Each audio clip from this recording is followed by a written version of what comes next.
everyone. I hope everyone is doing well and safe, feeling good. Today, I thought I would just read a few comments and questions that have come from people who are attending PEP. Oh, and by the way, yes, we are working towards the PEP, so you'll just have to have some patience because usually when PEP is done, usually, people come together and they all give their comments and thoughts, suggestions, ideas. Obviously, but that's not a happening thing. So we're trying to do it so that I will do the lead on the. I'll be the facilitator basically, and then people will be able to write and send their comments or their findings and so on, and then I could read some of those to you. So there's a lot of prep that has to go on with it, but yes, we're working on it, and it's coming along nicely, and I think it's going to be fun. So here's a question, and these are mostly from correctional facilities. And what does it mean to appreciate life, to savor each moment, to welcome each day as an opportunity for joy? There is love and kindness, there is hate and anger, but life is a gift. And I want to understand it as clearly as possible, to live every single day to its fullest. What grows in my garden of life will depend on what kind of life I live. Everyone has the power to transform, and this is my time. That's what it means, actually. You've answered your own question. Because to appreciate life, to savor each day, you have to start looking from a very different perspective.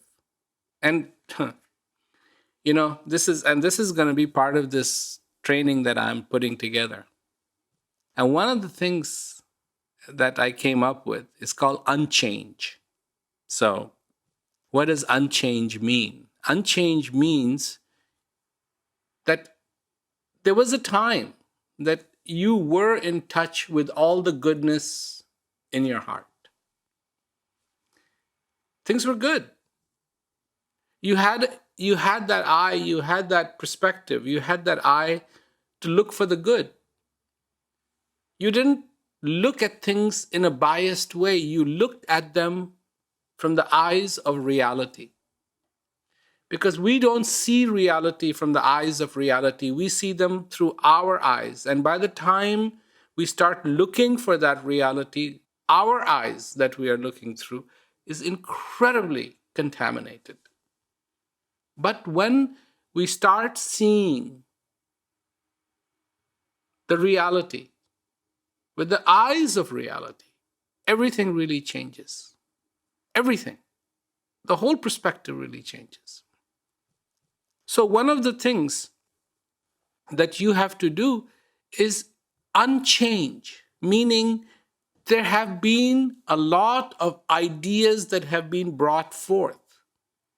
And these ideas, some of them are okay, and some of them are not okay. And you have to weed out through them. You have to sort out through them how you want to be. You have to make the decisions. So one of the things that the training is going to talk about, and I may be giving entirely too much away here, is you have to be in control. And you have to come from a clear perspective of what do you want in your life? What do you want? How do you want to be? How do you want to exist? Not how other people have told you, how other people would like it. Because you see, it's a really a very weird little situation. Because a lot of the demands on us, we should be a certain way, we should be like this, we should be like this, are actually made by society so that we can fit into the society. Society wants to mold us. But it actually backfires most of the time. Because in our molding, we start to lose ourselves. And the more we lose ourselves, the more disoriented we become. And the more disoriented we become, then we start to go against what the society wants.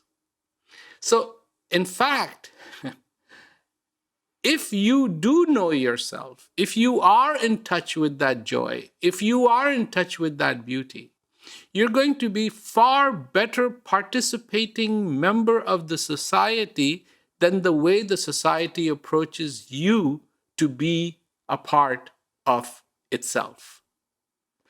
So, I'm not here for society, I'm here for you.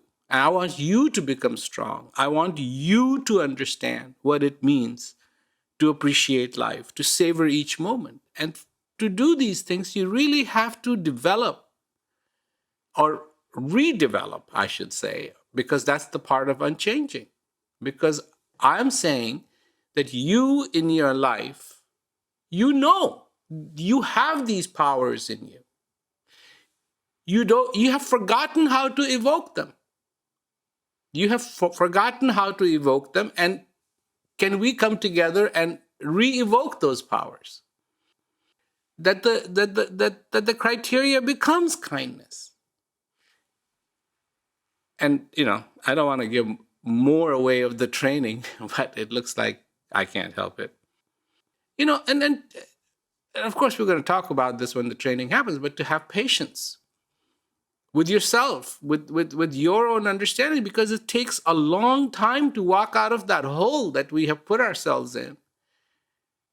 It takes a long time to start redeveloping that perspective and start seeing reality with the eyes of reality. So that's what it takes to welcome each day as an opportunity for joy.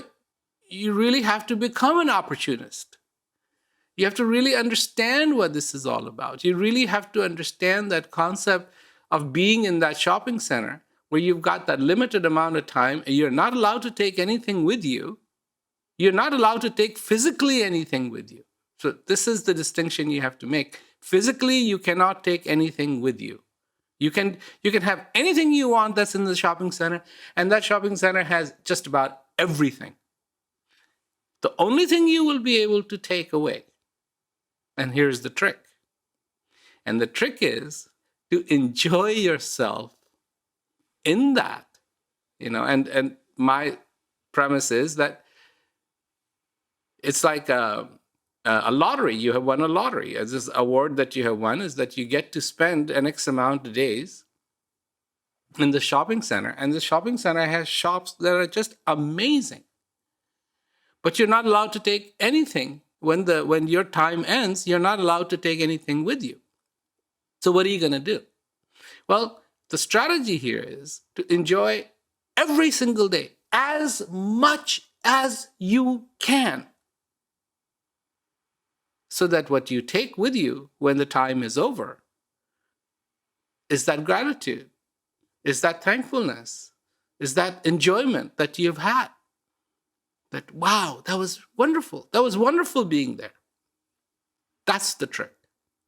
And it takes time. It takes time to come around to it, because it's taken a long time to deviate from what our true potential is. Another question, and this is a women's correctional department. Prem, how did you find peace? Well, the same way you're going to find peace, within me. I mean, I had to start, and again, it takes a long time to start focusing inside. And my father was kind enough to give me a mirror, that when I had that mirror, I could then take a look at and see the true me, the real me. So then, of course, the comment is, this is my favorite class. I try never to miss it. Happiness is not what we have, is what we feel. You got it. That's it. Happiness is not what you have, but what you feel, because happiness is about feeling. Peace is not what you have. Peace is about what you feel. Joy is not about what you have, but joy is about what you feel. Love is not about what you have, but it is about what you feel. Clarity is not about what you have, but it is about what you feel. Brilliant. That's it. You got it. We look outside for fulfillment when we need to look inside.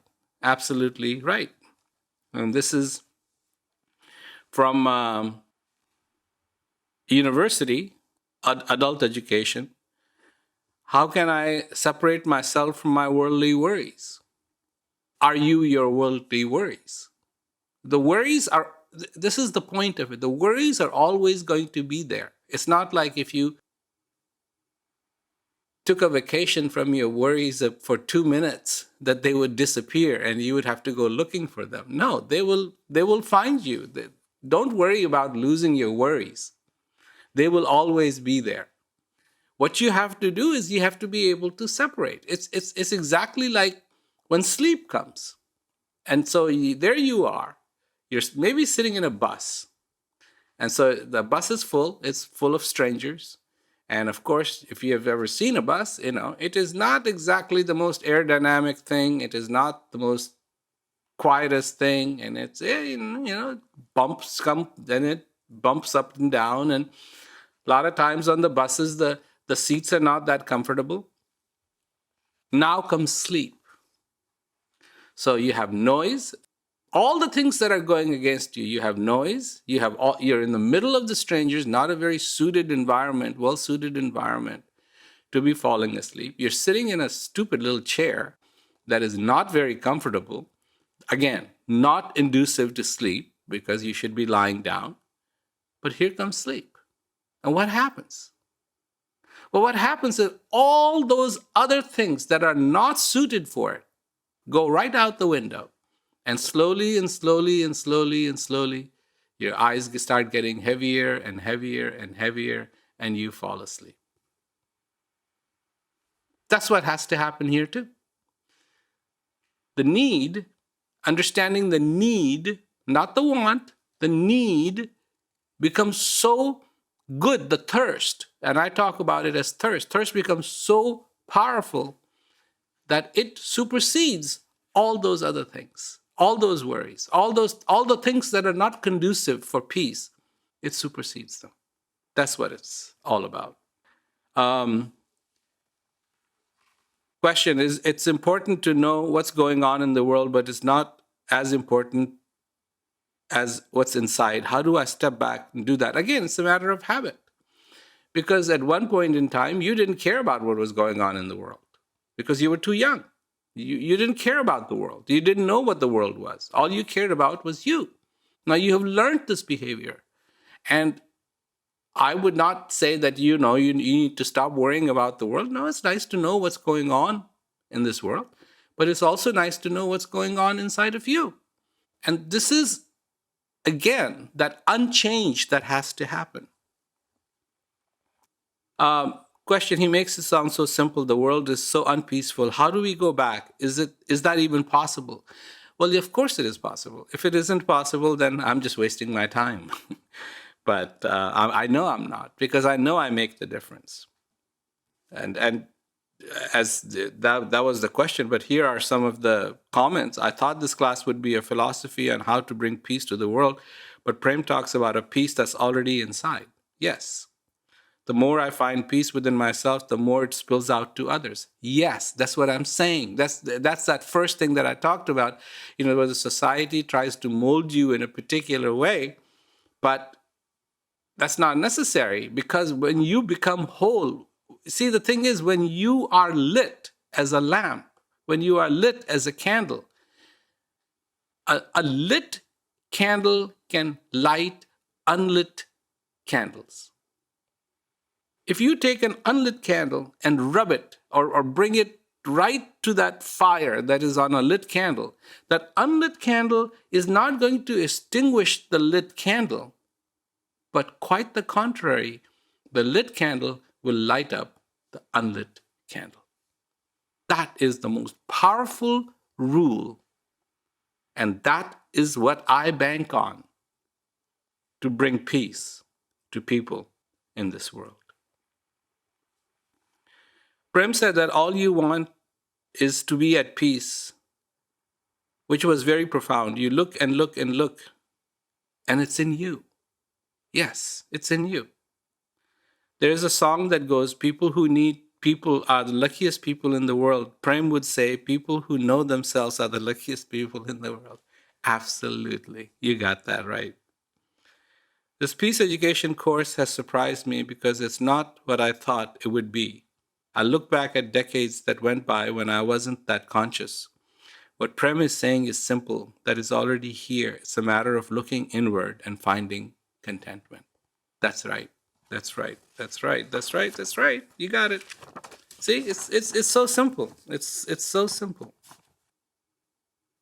A lot of us have never asked these questions Prem poses. We may have started off being inquisitive about ourselves, but then life happens. Prem helps me to be more open and reflective. Everything he says directs me back to my heart. I hope so. I hope so. This is again, this is from a church, a missionary Baptist church. I always pray for peace, even with sexism, racism, and other social ills. I want a peaceful nation. We all want a peaceful place to stay. Believe me, we all want that. It's not unique. This is your need. This is not a want. This is your need, and it's very important. Do you think the way we are raised brings us into conflict with others? It's not how we are raised, it's how we are indoctrinated that brings us conflict with others. And that's the indoctrination that has to get reversed. And that's why I call it not the change, but the unchange that needs to happen. It's a very powerful thing, the unchange. And hopefully, if we do have that training, that'll come out. Another question that was, how can I better help teenagers? Don't treat them as teenagers. Treat them as human beings, and you can help them. Believe me, teenagers don't want to be treated like a teenager. That's what it is all about. Remember when you were a teenager? You didn't want to be a teenager. You wanted to be an adult. You know, it's a child making the leap to be wanting to be an adult. Don't treat a teenager as a teenager and you will be their friend. Treat a teenager as a teenager and you will be their enemy. This is how simple it is. Close to enemy. This is the Metro re-entry facility. It matters what I understand and what I don't understand. My clarity is so important. That's a expression. I can nurture kindness by treating others how I want to be treated. Yes, of course. My 4-year-old son was describing his new friend to me, saying that he likes Transformers and his favorite color is green. Anything else? I asked. He said, his skin is darker than ours. For me, that would have been the first thing, but for my son, it was the last. Absolutely. This difference of color, difference of this, difference of that, difference of language. Before you knew how to speak, what language was it? And you could communicate with anybody. You were communicating with your mother. You were letting her know, I'm hungry. You were letting her know something is uncomfortable. So, you know, this, of course, is very, very powerful, very beautiful stuff. I had an eye-opening, and this is from Transitional Center for Women. I had an eye-opening moment when Prem said, your potential is a seed that lies dormant. I always thought peace was something to grow into. I didn't realize it already exists in me. Another one, I'm thriving, not just existing. Then my life can be really something. Absolutely.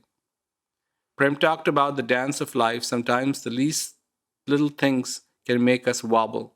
I want to stay strong with inner strength. Then I can say, I've got it. Absolutely. That's the inner strength is what it's all about, that you have all those things already inside of you. You need to evoke them. You need to know how to get in touch with them. And that's what knowing yourself is all about. Uh, if I know who I am on the inside, then forgiveness and joy never have to leave me. Everything else changes except who I truly am. Absolutely, and especially in these circumstances, this is very true. If I know who I am on the inside, then forgiveness and joy never have to leave me. Everything else changes except who truly I am. That's right. Other things change, not you. And that's why the unchanging. That's why the unchanging. I would do anything for love. I looked for it everywhere but inside. Until we started looking within, we don't know who we are. Absolutely. Absolutely. You nailed that one. I grew up, this is another one. I grew up with horrible things happening to me, and I can't forget. But it is my choice to forgive and to find out who I really am. I'm growing every day. Yes, whatever happens, because this is what I talk about, forgiveness. What is forgiveness about? Forgiveness is not accepting other person's actions or forgiving them. Forgiveness is you cutting the cords so that you can be free, so that you can go on. That's what forgiveness is. Forgiveness is important. I'm not doing it for the other person. I'm doing it for me. Exactly. That's what forgiveness is. You're doing it for you, not for other people.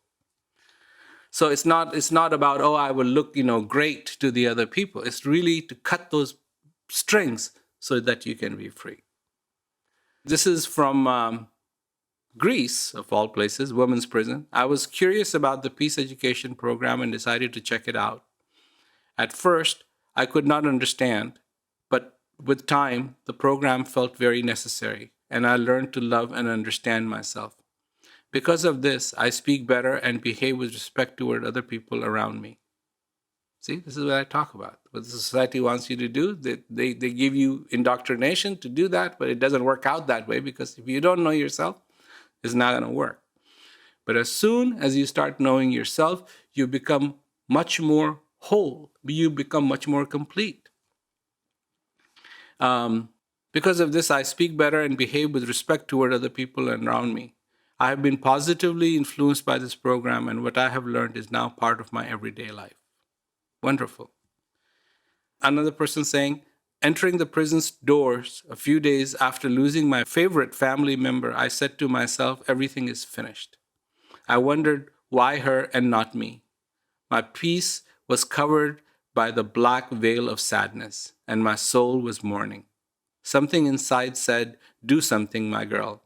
That's when I registered for the peace program. One day, I heard Prem say humans live an average of 25,550 days. This is our time on earth. Then I realized that I still have time.